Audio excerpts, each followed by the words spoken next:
Nakipagkita si suspected drug lord na si Peter Lim kay Pangulong Rodrigo Duterte upang linisin ang kanyang pangalan kung saan isa siya sa mga binabanggit ng Pangulo na umano'y sangkot sa iligal na droga.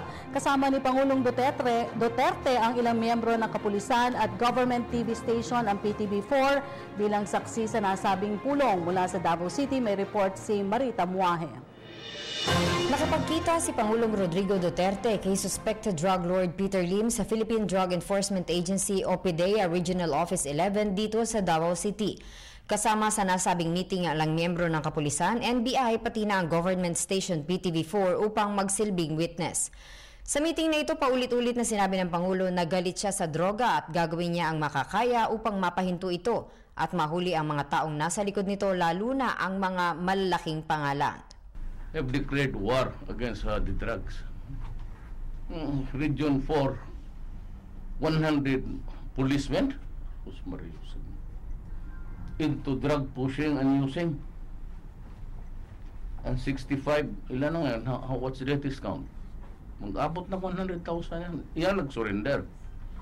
Yung ayaw, that's still a problem for us. Tahasan namang itinanggi ng Cebuano-Chinese businessman na si Peter Lim na siya ang sinasabing drug lord, bagamat inamin niya na siya rin ang Peter Lim na inimbestigahan noon ng Kongreso.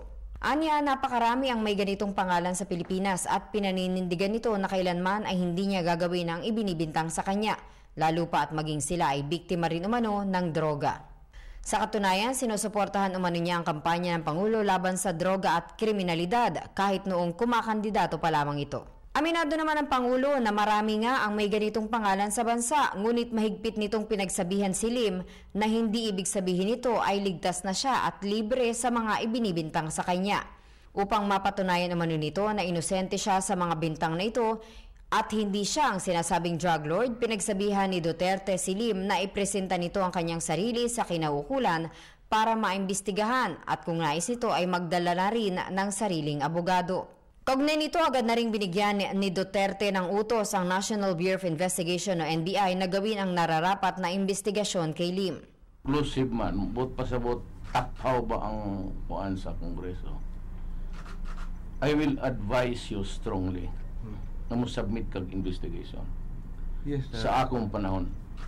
Inulit din ng Pangulo na hindi niya kayang magkaroon sa gobyerno ng mga taong sangkot sa katiwalian at iligal na droga. Hindi niya umano kayang makapagtrabaho sa mga korap na pulis at militar, lalo na at kamakailan na inilabas nito ang pangalan ng mga general na umano ay sangkot sa droga. Matatandaang si Peter Lim pati na ang kapatid nito na si Wellington ay naimbestigahan na rin ng Kongreso noong taong 2006. Mula dito sa Davao City, ako si Marita Muahe, PTV News. Hi! Ako si Ria Fernandez. Mag-subscribe na sa PTV YouTube channel. I-click lang ang subscribe button.